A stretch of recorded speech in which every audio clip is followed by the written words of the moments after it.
কাছে এবং দূরে যে যেখান থেকেই আমাকে দেখতে পাচ্ছেন সকলকে ক্রিয়েশন বিডির পক্ষ থেকে আমি অ্যাডভোকেট পীযূষ পাল শুভেচ্ছা এবং স্বাগতম জানাই। স্যার ডিএফ মোল্লা এবং মৃদুলকান্তি রক্ষীদের বই থেকে আমরা যতটুকু শুল্কের ডেফিনেশন পেয়েছি সেখানে বলা আছে present to induce the bride to go her husband's house, অর্থাৎ কনেকে স্বামী গৃহে যেতে রত করানোর লক্ষ্যে যে উপহার দেওয়া হয় এটি হচ্ছে শুল্কা। যৌতুকটা কি? শুল্কার পরের শ্রেণীটা হচ্ছে যৌতুক।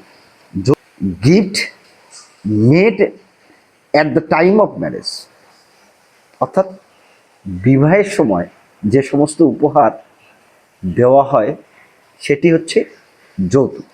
আর অযৌতুক স্ত্রীধনটা কি? বিবাহের পরে কিংবা পূর্বে কোনো আত্মীয় স্বজন কর্তৃক দান বা উইলমূলে যে সমস্ত সম্পত্তি প্রাপ্ত হয় এগুলি হচ্ছে অযৌতুক।